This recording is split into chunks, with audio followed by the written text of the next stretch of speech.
Thank you. हम आज, क्योंकि ये गीत आज ही रिलीज हुआ है, लेकिन ये गीत इतना मोहक बना है, इसकी पिक्चराइजेशन भी बहुत खूबसूरत हुई है, जिसके बारे में हमने आज इसकी अदाकारा हमारी अपनी आरुषि ठाकुराना से भी बात की, और आज हम अब आपसे इस बारे में बात करना चाहेंगे। हम जानना चाहेंगे कि ये जो जर्नी रही इस गीत को बनाने की, इस गीत को कंपोज करने की ब्रिजी, और इस गीत को गाने की सोनाली, ये कैसी जर्नी रही, कैसा सफर रहा आप लोगों का इस गीत को बनाने का? मैं आपसे ये कहना चाहता हूँ कि भाख जो है ये डोगरी संगीत की ये खास विधा है, और ये धरती से जुड़ी हुई मतलब विधा है, और ये बहुत पॉपुलर है। आप सुनते होंगे ये प्रद्युमन जी और कृष्णा जी की जो भाख है सुच्ची भी देना, वो इतनी पॉपुलर हुई।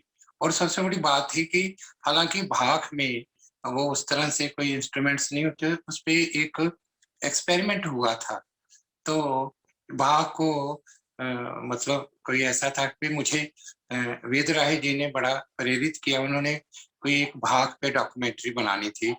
तो उसके लिए उन्होंने मुझे कहा कि भाई मैं तुम्हें धरती से जुड़ने का मौका दे रहा हूँ।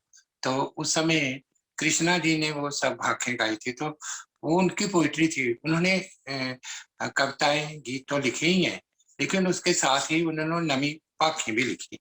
अच्छा, तो वो एक एक्सपीरियंस रहा। उस दौरान मुझे गाँव में जाने का मौका मिला, और भाग क्या है, भाग की जो असली मिठास थी वो मैंने वो जो होता था सारे ग्रुप में जो लोग आते थे, वो मिठास मैंने निकाल के ना उनके वहां की। फिर उन्होंने कहा कि आप कुछ भी करो, लेकिन आपको पहचान जो है भाग से बनेगी।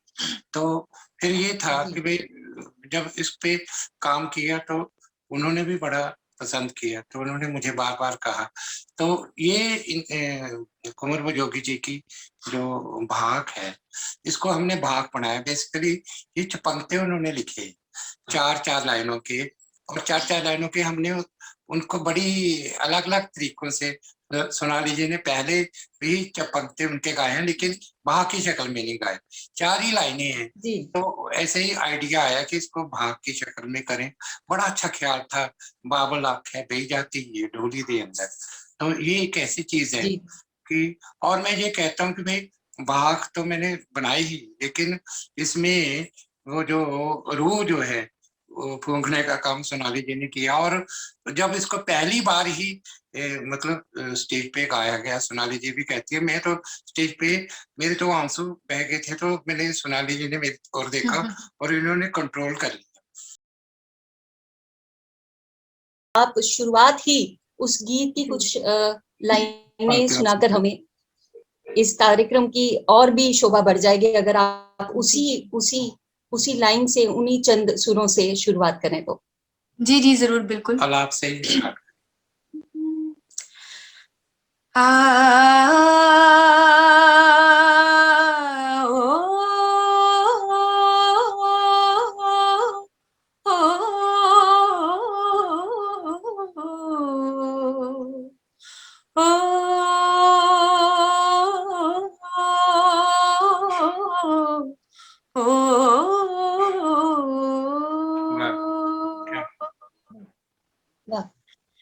बाबल आंखें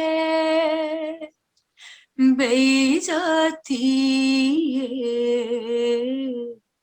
बाबल आंखें बही जाती है, बाबल आंखें बही जाती है, डोली दे अंदर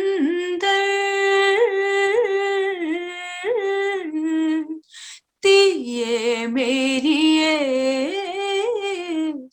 डोली दे अंदर,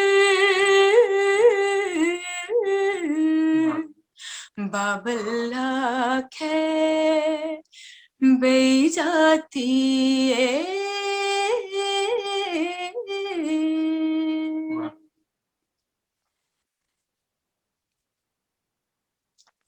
वाह सोनाली वाह, ऐसा मन को छू जाने वाला जो सुर आप लेती हैं, और स्पेसिफिकली बाख गाना इस यंग एज में, कमेंडेबल जॉब, कमेंडेबल जॉब। इतना अच्छा लगता है आपको जब आप अपने ट्रेडिशनल गीतों को, अपनी ट्रेडिशनल धुनों को, अपने फोकलोर को गाती हैं तो? बहुत अच्छा लगता है, क्योंकि एक आर्टिस्ट के लिए अपनी धरती से जुड़े रहना, अपनी रूट से जुड़े रहना बहुत इम्पोर्टेंट है। क्योंकि जब हम अपनी जो हमारा ट्रेडिशनल जितने भी गीत हैं, जितने भी फोक गीत हैं, उनको जब गाते हैं तो उसका आनंद ही अलग सा है, उसका मजा ही अलग है। और बाकी भी मैं बहुत सारे जॉनर्स में गाती हूँ, या बहुत सारे लैंग्वेजेस में भी मैंने गाया है। लेकिन मुझे ऐसा लगता है कि जब जैसे ही पाख का जो एक सुर छेड़ा जाता है ना, तो एकदम वही आपकी बात है कि दिल जो है ना वो एकदम खिल जाता है। सो बहुत अच्छा लगता है मुझे, क्योंकि मैं शायद बचपन कहीं ना की कहीं ये आपके, शायद कहीं ना कहीं ये बात जो है आपके मन से ही निकल सकती है, और कहीं से बिल्कुल नहीं निकलती, ये गले से नहीं निकल सकती। जी।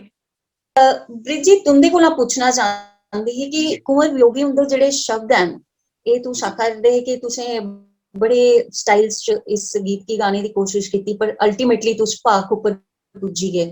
ते मैं सिर्फ इन्ना चाहती ही ये पूछना कि साडे दर्शक समझन कि शब्द जेडे हैं वो कितना ज्यादा मैटर करदे न संगीत बनाने च, ते वियोगी उंदे जेडे ए बड़े शैल शब्द हैं, जेडे धी ते पिता दे बिच दे जेडे शब्द हैं, ए किन्ने ज्यादा उकेरे दे न तुसें इस संगीत कन्नै?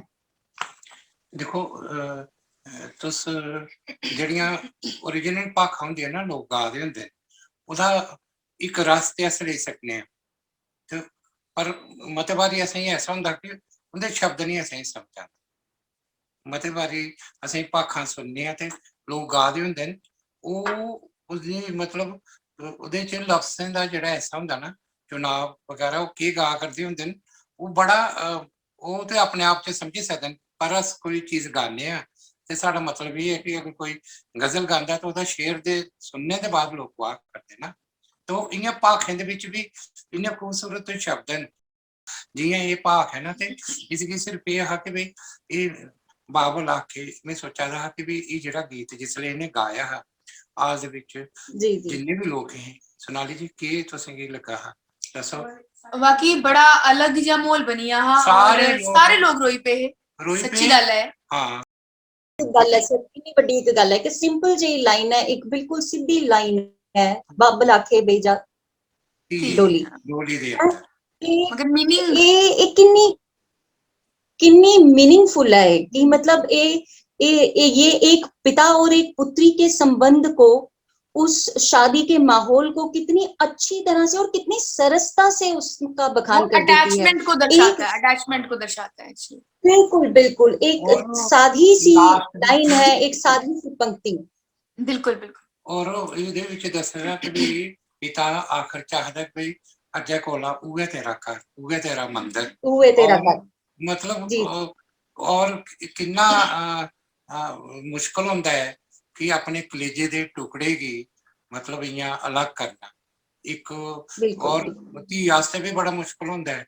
और ग्रां दे थारे च जिसलै बाबल विदा करता है तो धी दा भी उस चाल्ली दा मतलब बिछड़ने का जेह्ड़ा सीन होंदा बड़ा दर्दनाक